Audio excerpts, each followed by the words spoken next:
Meus irmãos, então, hoje nós vamos ter um tempo um pouco diferente daquilo que a gente está acostumado. Eu, na realidade, quero dizer que eu estou muito feliz, estou muito contente. Todos os pais aí, mães que trouxeram seus filhos, os corajosos aí, não quem não está aqui não é corajoso, não é isso, mas quem veio eu sei que é. E eu fico feliz, porque isso é um privilégio, irmãos, que nós estamos tendo aqui. É um privilégio da gente poder estar celebrando a ceia do Senhor em família, com toda a nossa família aqui junto. Então, é lógico, nós vamos permanecer com as nossas salinhas nos outros dias. Hoje à noite, inclusive, nós vamos ter. Você que está aqui e fala, eu quero que meu filho participe da salinha também. Vem à noite, vai ter salinha normal para eles, tá bom?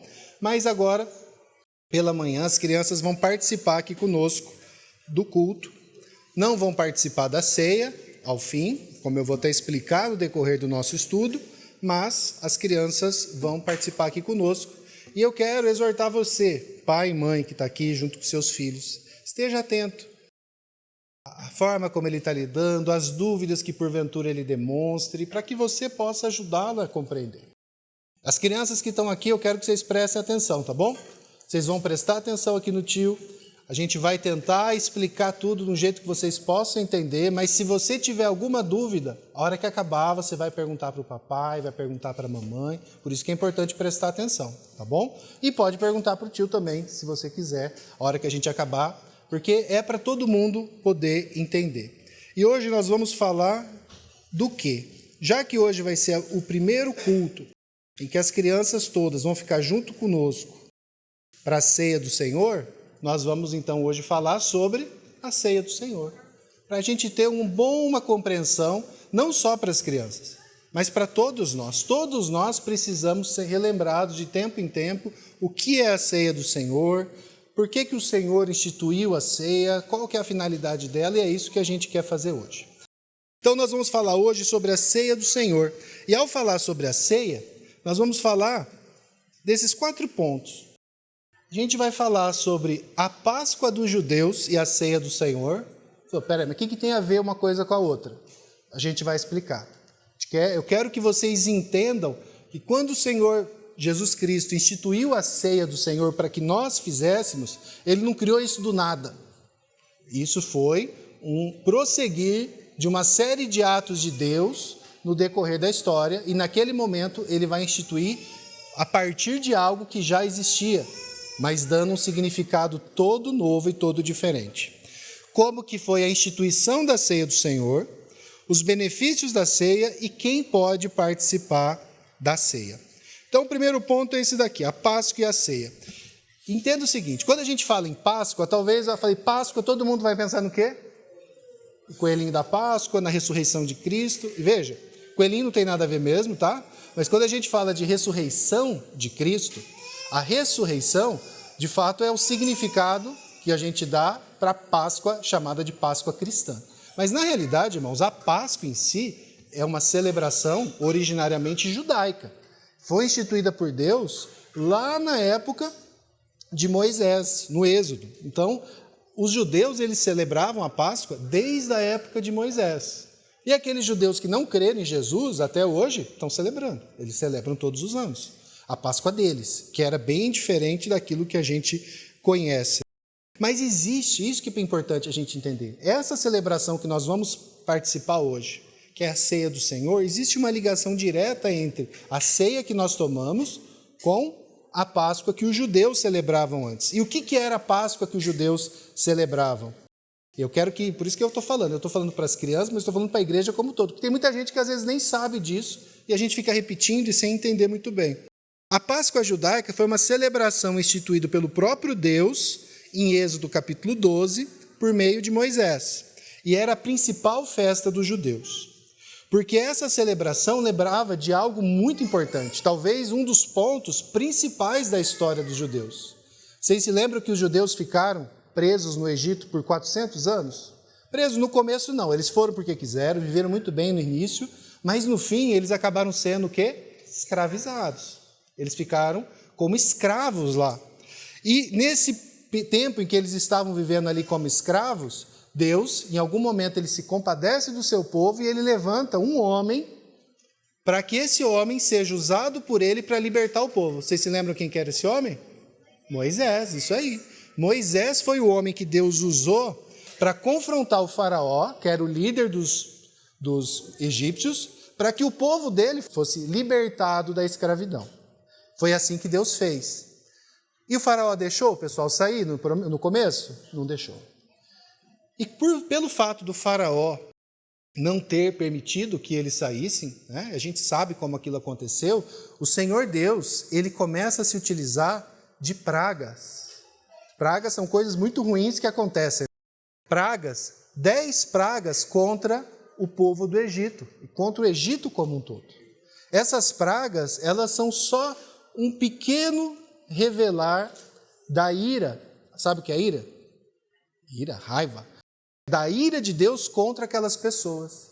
E Deus, ele começa a revelar a sua ira àquele povo por meio das pragas. E foram 10 pragas.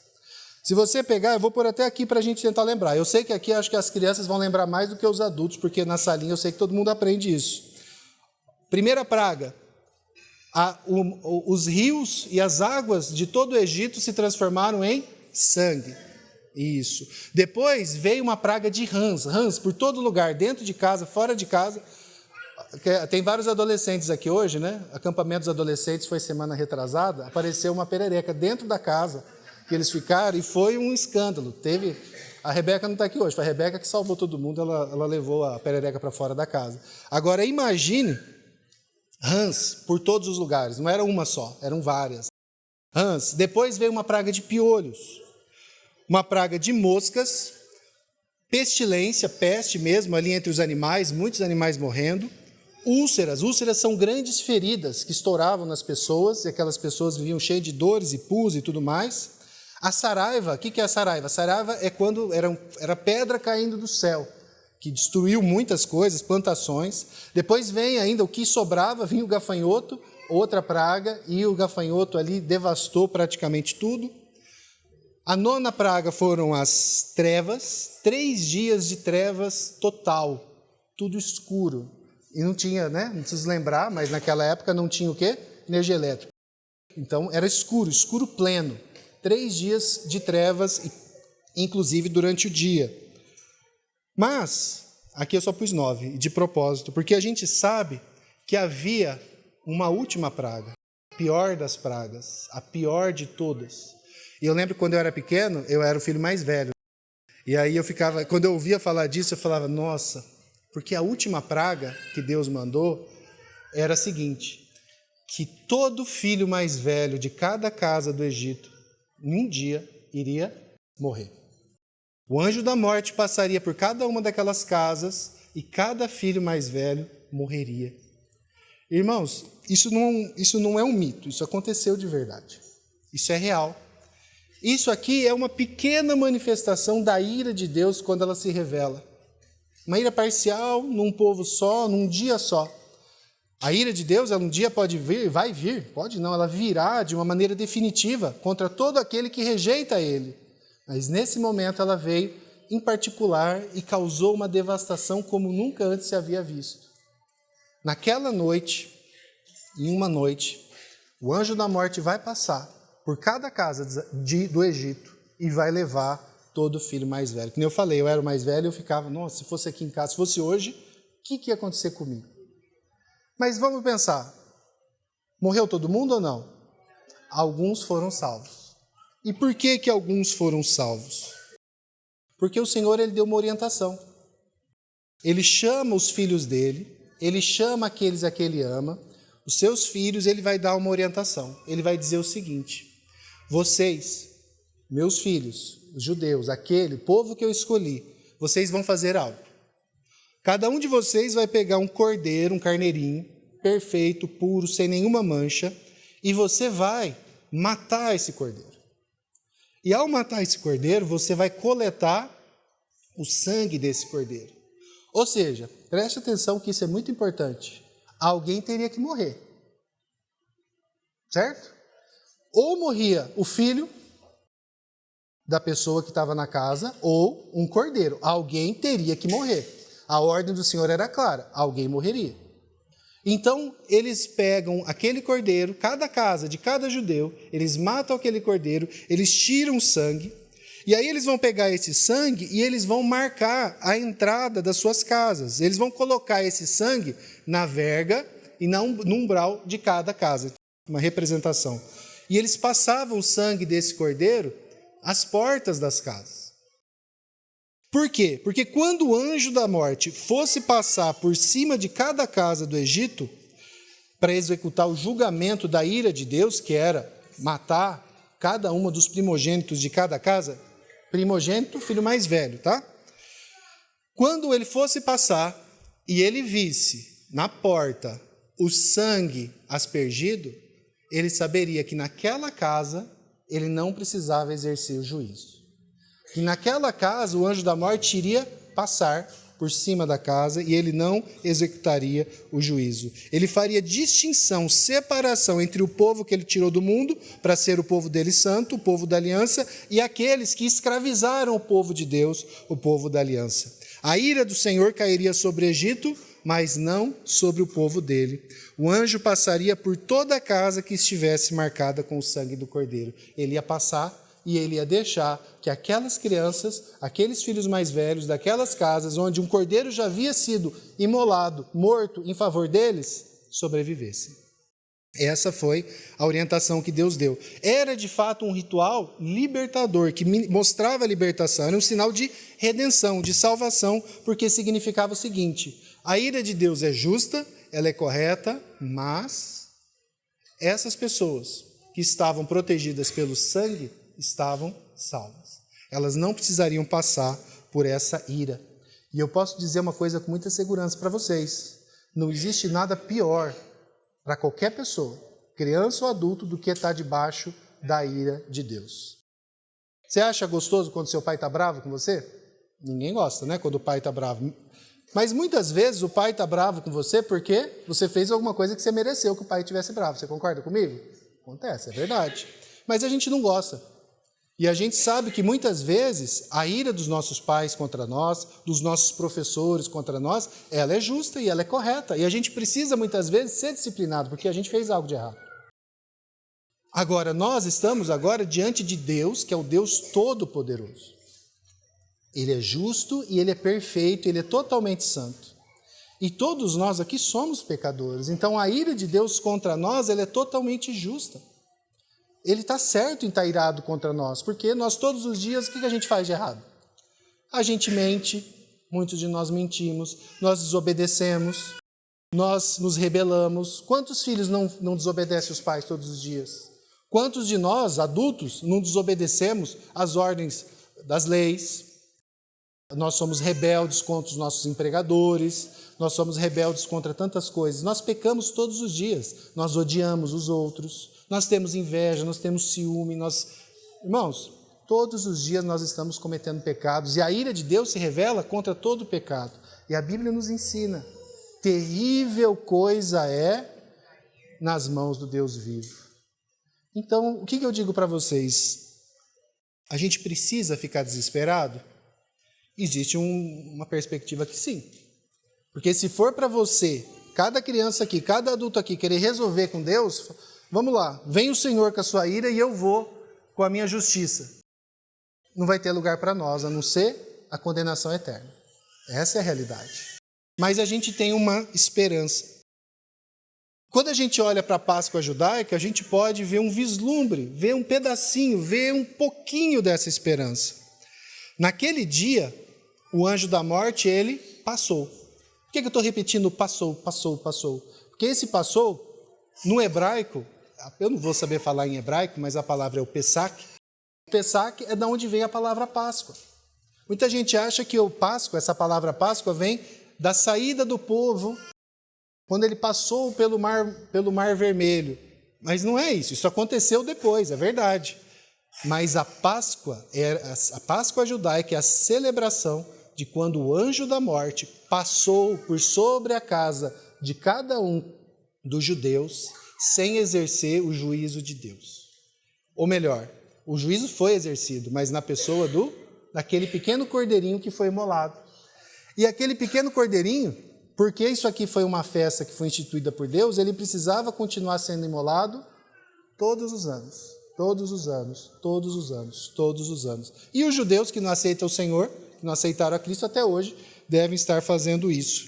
É bem interessante que a hora que acabava, ou quando o judeu ele celebra essa festa até os dias de hoje, certo? Até os dias de hoje, tem uma parte da festa, porque é uma celebração toda bem feita.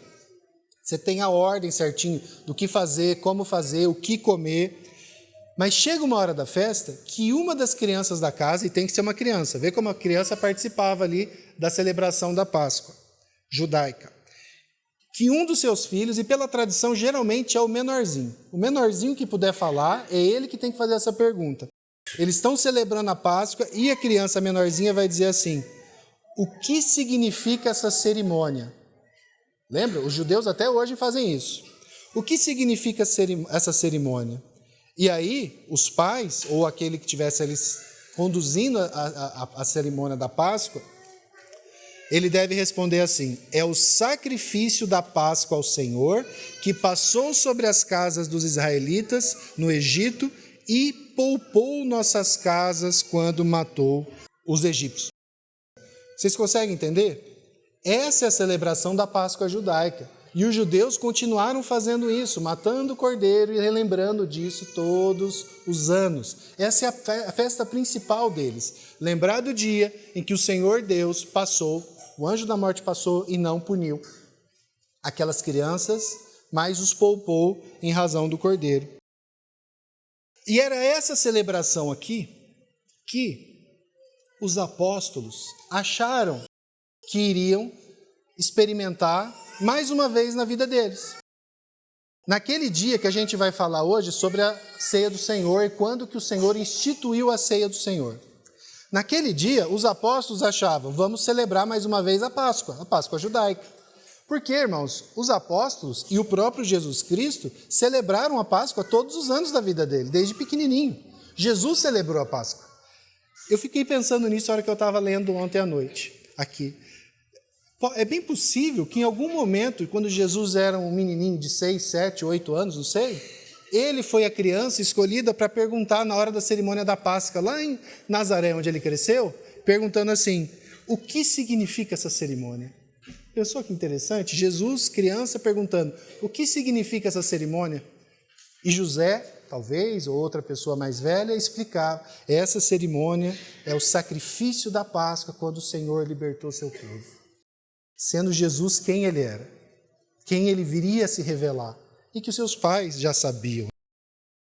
E era isso, era essa cerimônia que que os apóstolos achavam que iam celebrar mais uma Páscoa, mais uma das muitas, a 33ª, talvez, Jesus, quarta, não sei, né, na ordem exata do dia que ele nasceu, mas mais uma das muitas Páscoas. E é interessante porque lá em Lucas 22, eu quero que você já deixe aberto sua Bíblia em Lucas capítulo 22. No verso 8, olha o que está escrito lá. Jesus chamou seus apóstolos, separou 2, Pedro e João, e disse assim: vai na frente e já preparem o quê? A refeição da Páscoa, para que comamos juntos. Eles faziam isso todos os anos. Seria mais uma vez que eles iriam fazer. Só que dessa vez aconteceu uma coisa diferente. Houve uma mudança. Aquela celebração que naquela época já tinha séculos e séculos, agora ela precisava ser alterada. E aí vem a instituição da ceia do Senhor, e a gente vai ler ali a partir do verso 14 agora de Lucas. O texto diz o seguinte: chegada a hora, Jesus se pôs à mesa e os apóstolos estavam com ele.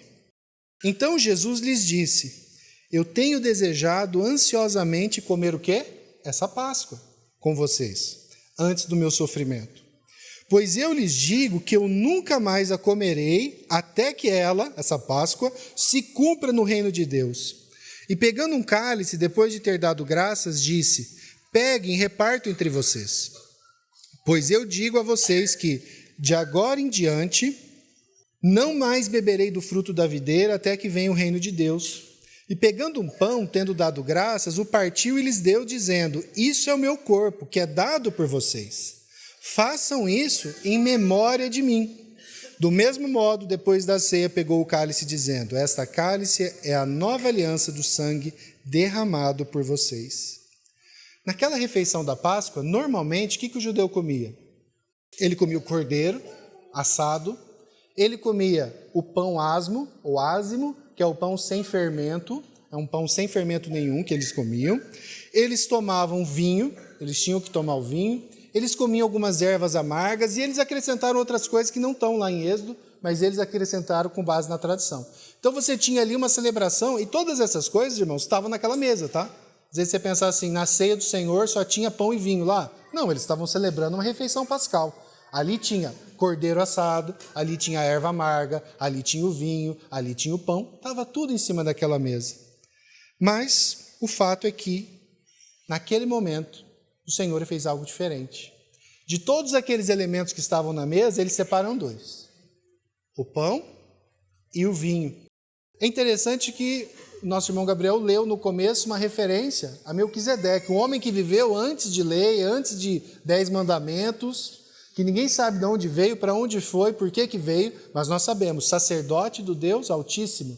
E aquele homem, ele celebra com pão e com vinho. E Jesus, ele vai, de todos aqueles elementos, ele não pegou erva amarga, ele não pegou o cordeiro, mas ele pegou o pão e ele pegou o vinho.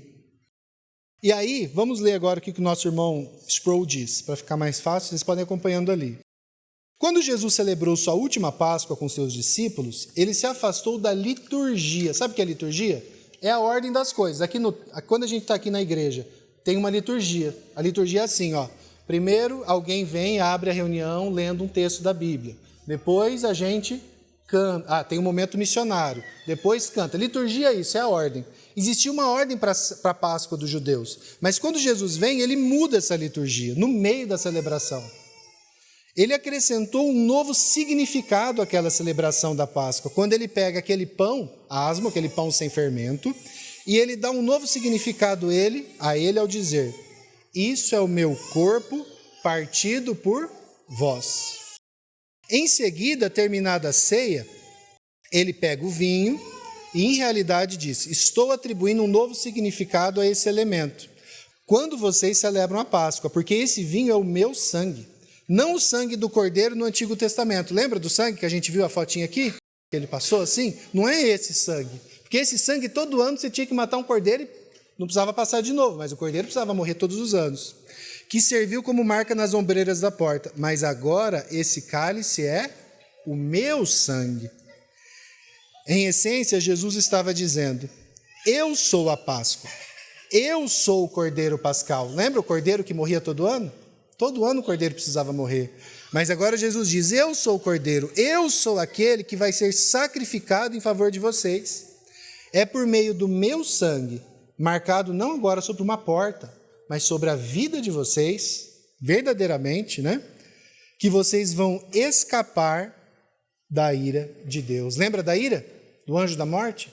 Mas agora essa ira ela vai passar sobre todo aquele que efetivamente estiver debaixo desse sangue. Não mais o sangue de um cordeiro, mas agora o sangue do Cordeiro de Deus.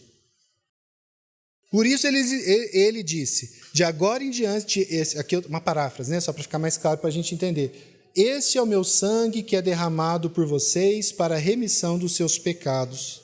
Esse é o sangue da nova aliança. E essa nova aliança que ele instituiu, naquela noite ela vai cumprir a velha aliança. Era errado celebrar a Páscoa antes de Jesus? Claro que não, aquilo era uma ordem, Deus mandou celebrar a Páscoa. Só que aquela Páscoa que os judeus celebravam era só algo que estava só fazendo um símbolo, uma sombra de algo que viria depois. E que agora que Jesus veio, ele falou: agora é assim. A partir de agora, por todo sempre, vocês vão fazer desse jeito que eu estou dizendo. Olha o que Paulo vai lembrar para a gente assim: mas eu não tenho certeza. Vamos ver o que Paulo diz lá em 1 Coríntios 5,7. Ali na parte final ele vai dizer: pois também Cristo, o nosso Cordeiro Pascal, foi sacrificado. Eu tenho dúvida, está aqui, está claro. está evidente. Cristo, Jesus Cristo, é o nosso Cordeiro Pascal, aquele que foi morto de forma definitiva, para que não mais sacrifícios precisassem ser feitos. Mas ele fez isso de uma vez por todas. Então, da mesma forma que no passado, todas aquelas pessoas que não estavam debaixo do sangue daquele Cordeiro estavam expostas à ira santa de Deus, à ira justa de Deus, hoje, irmãos, não muda muito. Todos nós, todas as pessoas do mundo que estão vivendo em pecado. A gente sabe disso, porque eu e você também lutamos contra o pecado todos os dias, mesmo sendo crentes, a gente luta contra o pecado.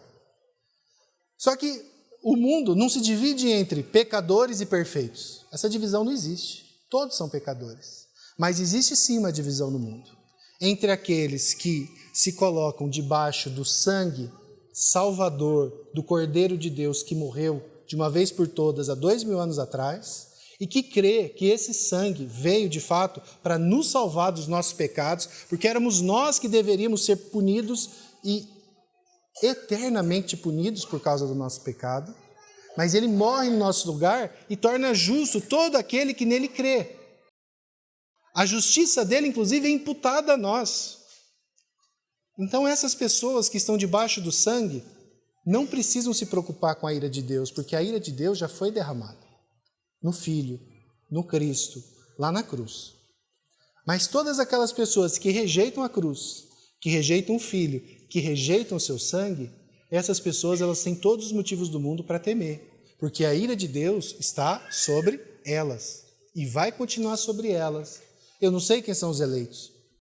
Ninguém sabe, só o Senhor sabe, e a gente pode crer na nossa salvação. Mas, irmãos, no fim das contas, o que separa a gente do mundo é o sangue.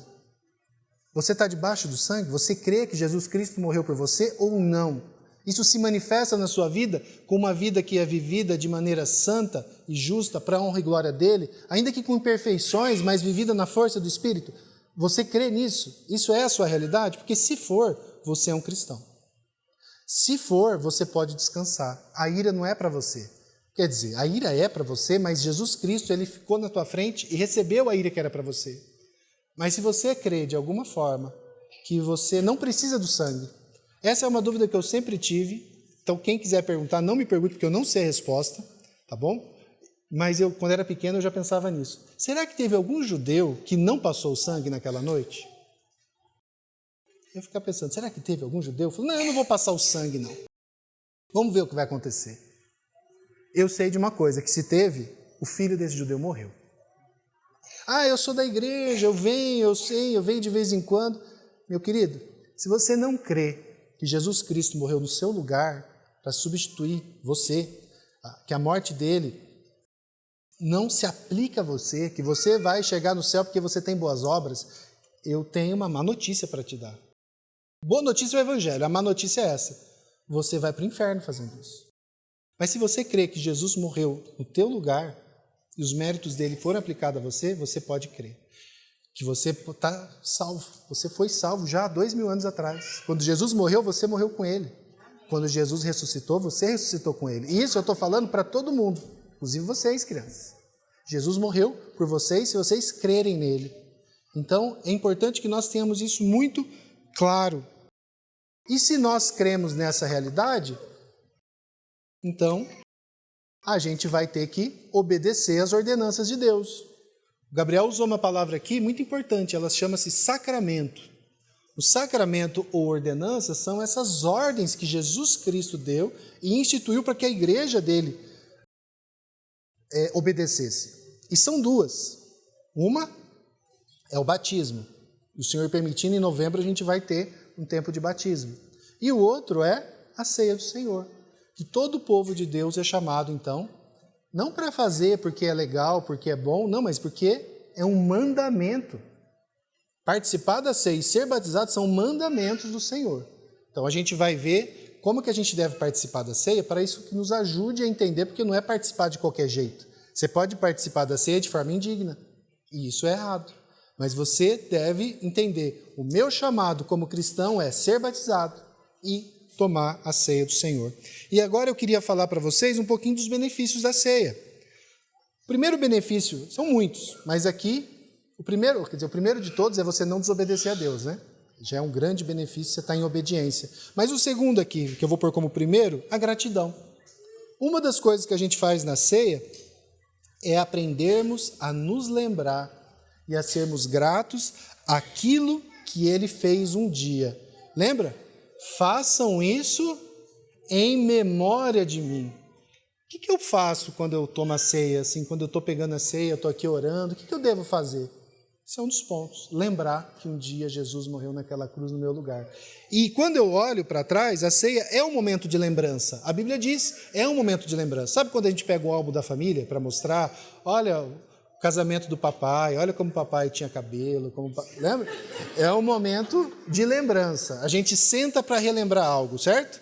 A ceia do Senhor é um momento para a gente relembrar de algo. É um momento para relembrar de algo. Para relembrar do quê? Para relembrar daquilo que Cristo fez na cruz, da morte dele. O Senhor instituiu para que a gente lembrasse do amor que ele teve por nós. Como os antigos falavam, da paixão que ele teve. A paixão de Cristo, a morte de Cristo no nosso lugar, feita por amor, unicamente por amor. E por isso que sempre quando a gente celebra essa ordenança, esse sacramento, a gente é chamado a nos lembrar da morte do Senhor, com gratidão e temor. Por isso que é um momento de gratidão. Obrigado, Senhor. Mais uma vez, obrigado. Aqui a gente celebra todos os meses. Mais uma vez, Pai, muito obrigado porque o Senhor morreu no meu lugar. Esse é um dos motivos. Gratidão, irmãos, ações de graças por gratidão é algo maravilhoso. Pessoas gratas são pessoas que não são ansiosas, por exemplo, que elas se lembram daquilo que Deus faz. Muitas vezes, as minhas lutas com ansiedade, eu descobri muitas vezes que eu estava sendo ingrato. E quando a gente trata a gratidão, a gente aprende novamente a estar descansado. Mas também, a gente não olha para trás. A gente é treinado para olhar para frente. A gente aprende a ter esperança. E por quê? Porque a ceia, ela olha para trás, para aquilo que Cristo fez, mas ao mesmo tempo ela olha para frente e para aquilo que a gente ainda nem está experimentando, mas um dia nós vamos experimentar, lá no futuro. Olha o que o verso 18 de Lucas disse. Eu digo a vocês que de agora em diante não mais beberei do fruto da videira. O fruto da videira. Fruto da uva. A videira é a árvore que produz a uva. Importante lembrar isso. E o que é o fruto da videira? O vinho. Jesus está falando, eu não mais vou beber até que, ou seja, não é que ele nunca mais, mas até que venha o reino de Deus. E nos versos 29 e 30, olha o que ele vai dizer que interessante. Eu confio a vocês um reino, assim como meu Pai confiou a mim, para que vocês comam e bebam à minha mesa no meu reino, e vocês se assentarão nos tronos para julgar as 12 tribos de Israel. Aqui ele está falando para os apóstolos, mas olha só, vai haver um dia uma outra mesa que vai ser colocada, um outro banquete, um banquete onde vai sim haver uma grande celebração, a celebração do quê? De um casamento. Sabe de quem que é o casamento? Do Cordeiro, Jesus, com a sua igreja. E nós somos a igreja. Vai haver essa grande celebração, essa grande festa. E essa grande festa vai ter o fruto da videira. E a gente vai celebrar, a gente vai comer, a gente vai beber juntamente com Cristo. Leia Apocalipse 19 quando você estiver em casa. E você vai ver aquilo ali. Então nós somos lembrados que um dia estaremos junto com Cristo glorificados, celebrando essas bodas. Boda é o quê? Casamento. Em uma grande festa. Mais uma vez, nosso irmão Sproul, toda vez que celebramos a ceia do Senhor nesse mundo, não devemos olhar somente para trás, para as realizações passadas de Cristo, mas também para a festa futura, que ainda está para se cumprir. Há muito mais do reino para experimentarmos. A gente já pode experimentar muita coisa boa hoje, graças a Deus por isso. Mas, irmãos, isso aqui é só uma pequena sombra da grande glória que a gente vai experimentar um dia, da grande alegria e da grande festa que nós vamos experimentar.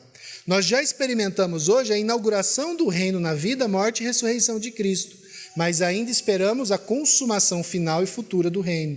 Portanto, quando nós celebramos a ceia do Senhor, nós vemos que ela não é apenas um sinal do que aconteceu lá atrás, é também. Mas ela também é um sinal do que vai acontecer no futuro. A hora que a gente está tomando a ceia, é que a gente está no tempo e no espaço, Deus não. A hora que a gente está tomando a ceia, de alguma forma, dentro daquilo que a gente entende que existe, da catolicidade da igreja, existe uma única igreja no mundo. Não só hoje, mas desde sempre. Quando Deus olha, Ele vê o corpo de todos os crentes unidos. E quando a gente está celebrando a ceia do Senhor, a gente está se unindo de alguma forma com aqueles irmãos naquele dia, junto com Cristo, os apóstolos, celebrando aquela ceia, com os nossos irmãos em Roma que foram perseguidos, com os nossos irmãos nas guerras que foram perseguidos, com os nossos irmãos do futuro, que a gente ainda nem conhece, e com aquela ceia que um dia a gente vai celebrar de maneira definitiva junto com o Senhor. Tudo isso está unido numa coisa só. Nós somos essa mesma igreja. Por isso que a ceia é algo tão maravilhoso. Então, isso é mais uma coisa. Lembrar do passado com gratidão, olhar para o futuro com esperança. E aí, quando a gente faz isso, tem dias difíceis, não tem nesse mundo aqui? Tem, né, dona Neuza? Tem. Quando a gente lembra que vai haver aquele dia, a gente espera com alegria, com retidão. Eu, semana que vem, por exemplo, vou estar de férias. Eu vou viajar semana que vem. Então, essa semana passada aconteceu um monte de coisa. Mas eu lembrava assim, não, tudo bem. Eu não vou dormir bem essa noite, mas semana que vem eu vou estar de férias. Se uma férias de 4 dias é suficiente para já dar uma esperança dos problemas do mundo, imagina se a gente tivesse noção de fato, experimentar a sensação de saber que a gente vai ter uma eternidade inteira de glória. O que vão ser os problemas do dia a dia? O que serão? Então a gente tem que pôr as coisas em perspectiva, né? O próximo ponto, a nossa fé é fortalecida. E aí, eu nem vou ler a confissão toda, né? A gente tem a confissão nossa de fé, que a gente utiliza aqui, Confissão de Fé Batista de Londres. Ela fala sobre a ceia do Senhor, especialmente os adultos. Se quiserem ler, pegue lá o capítulo 30. Ela vai falar sobre a ceia. Muitas das coisas que eu estou falando, eu estou tirando de lá. Então, um dos pontos que ela vai falar, eu não vou ler ela toda aí, mas no ponto 1, ela vai dizer o seguinte, está lá no fim, que quando a gente celebra a ceia do Senhor, olha o que ela vai promover. A nutrição espiritual. O que é nutrição? A alimentação. Como que a gente é nutrido? Quando a gente come. Se você comer só doce, o que vai acontecer com essa nutrição? Dor de barriga, vai passar mal, vai ficar doente, mas aqui a gente está falando de boa nutrição, de algo que de fato nos alimenta. E essa nutrição ela é espiritual e ela promove o nosso crescimento em Cristo. É o crescimento a gente não está aqui para matar a nossa fome.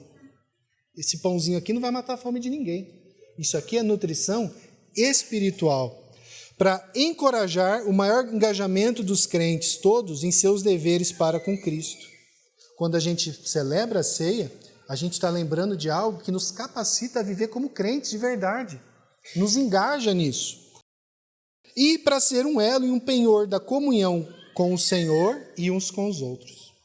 Quando a gente celebra a ceia, a gente está, nesse momento, experimentando de uma maneira muito especial, em obediência a Deus, a nossa comunhão, primeiramente com Ele e depois com a igreja. Não é algo que a gente faz sozinho, é algo que a gente faz enquanto igreja. Não é mágico, é espiritual. E a gente é chamado para viver como igreja. E por que isso acontece? Aí é mais importante também a gente considerar. Quando a gente celebra isso de maneira fiel, por que a gente pode ser nutrido, que é fortalecida a minha união com o Senhor e tudo mais? Sabe por quê, irmãos? Porque Cristo está presente. Então a gente entende sim que a celebração da ceia ela tem um evento memorial, que a gente lembra do passado, mas existe sim uma realidade espiritual. Nós não cremos, nós rejeitamos a ideia de que o corpo de Cristo físico está aqui ou o sangue de Cristo físico está aqui. Não, o que nós temos aqui é pão e o que nós temos aqui é vinho ou suco de uva. Mas o fato é que, e aí eu vou ler aqui para vocês, nós cremos sim, Cristo está presente na ceia. Isso é um momento diferente, ele não é um momento qualquer. De fato e de verdade, os que recebem exteriormente os elementos dessa ordenança, ou seja, os que comem e bebem, desde que fazendo isso de maneira digna, a gente vai falar um pouquinho disso, pela fé, não de maneira carnal ou corporal, mas espiritual, recebem a Cristo crucificado e dele se alimentam, bem como todos os benefícios da sua morte. Para os que creem, o corpo e o sangue de Cristo estão presentes na ordenança, não de maneira corporal ou carnal, mas de modo espiritual. tanto quanto estão presentes os elementos visíveis. O nosso irmão Sproul, ele vai dizer, bem interessante, que por causa da onipresença, ou seja, onipresença é que Deus está em todos os lugares, por causa da onipresença do Filho de Deus em toda a sua deidade, na sua forma de Deus, nós nos encontramos realmente com Cristo todo na ceia do Senhor e somos nutridos pelo pão do céu. Então é assim que nós cremos. E por fim, para a gente encerrar, quem que pode participar da ceia? Para que isso tudo possa acontecer, a gente precisa participar na ceia do modo digno. E o que isso quer dizer? Aqueles que creem verdadeiramente em Cristo como seu Senhor e Salvador devem participar, como eu falei. Só que a Bíblia vai nos dizer, a gente vai ler daqui a pouco, 1 Coríntios 11, que quem bebe e come o cálice de maneira indigna, ao invés de estar comendo salvação, nutrição, ele está tomando ira de Deus. Então a gente tem que cuidar disso. E a nossa confissão ela vai dizer que quem não pode participar da ceia do Senhor? Duas pessoas. O ignorante e o ímpio. Quem é o ignorante? O ignorante é aquele que não sabe. Ele não tem entendimento. Ele não sabe nem se ele creu ou não creu, ele não tem certeza, ele ainda, às vezes, ele tem muitas dúvidas. Não estou nem falando dúvidas de fé, mas ele não entende nem a importância do que está aqui. Sabe aquela pessoa, está todo mundo indo, eu vou? Não, não vá. Não vá. E aqui não é porque a gente quer proibir, tanto que a gente não fica proibindo ninguém. Aqui a gente está alertando. Porque quando a gente fala, na dúvida, não tome a ceia, é para a sua proteção. Porque a Bíblia diz que é algo muito ruim tomar a ceia de maneira indigna. E a impiedade, os ímpios não devem tomar a ceia. Sabe o que? Lembra quando a gente estava falando lá em Pedro, que eu falei de piedade? Que eu falei, o piedoso é aquele cara que é crente mesmo, que vive a vida de crente. Piedade vem de pio, né? Essa é a palavra. E o ímpio é aquele que não tem piedade. É o que não vive como crente. É o que não vive de forma a honrar o seu Senhor e o seu Salvador. Aí talvez você vai dizer assim, então, Danilo, não vai ninguém tomar a ceia, porque aqui não tem ninguém perfeito. Entenda o seguinte, meu irmão, eu não estou falando de perfeição, eu estou falando de impiedade, é outra coisa. Existe uma situação que é você, de fato, não ser perfeito, e aqui não tem ninguém perfeito. Se fosse assim, ninguém poderia tomar a ceia. Mas existe algo, e isso tem que ficar bem claro para nós, que são pessoas que se dizem cristãs, ou mesmo que são cristãs, mas estão vivendo no pecado claro, evidente, ela sabe que está em pecado, ela não se arrepende daquele pecado, ela continua a viver o pecado, o Senhor já o confrontou, a pessoa sabe e continua simplesmente a viver naquela vida de pecado como se nada tivesse acontecendo. Isso não é uma atitude de um cristão. Isso não é uma atitude adequada para um cristão. Mas e se essa for a minha situação? Aí você se arrepende, busca mudança no Senhor e participa da ceia. O que você não pode é o quê? Tanto faz como tanto fez, ninguém está vendo, o presbítero não ficou sabendo, eu fui lá, tomei, olha o jeito que eu sou esperto. Não, não é isso. O Senhor sabe todas as coisas, né? Olha só, mais uma vez, vamos usar o nosso irmão Sproul. Devemos participar com uma atitude apropriada de humildade e de arrependimento. É claro que esse argumento não visa excluir pessoas da mesa do Senhor, entende? A gente não quer tirar ninguém da mesa. Em última análise, ninguém é digno. Ninguém é. A gente sabe disso. Nós que somos indignos em e por nós mesmos, nos achegamos à comunhão com Cristo por causa da nossa necessidade. Eu não tenho condição de tomar ceia, mas em Cristo eu posso. Em Cristo eu posso. Lembra? Se o sangue derramado estiver sobre mim, aí eu posso participar. Agora, se eu não deixa comigo porque eu sei. Não, aí não. Mas se é pelo sangue, sim. Mas devemos achegar-nos com espírito de dependência, não de forma arrogante, mas confessando os nossos pecados e crendo somente nele, em Cristo, para a nossa salvação. Se lidamos de forma hipócrita com as coisas sagradas, Deus vai nos considerar culpados. Eu acho que está bem claro aqui.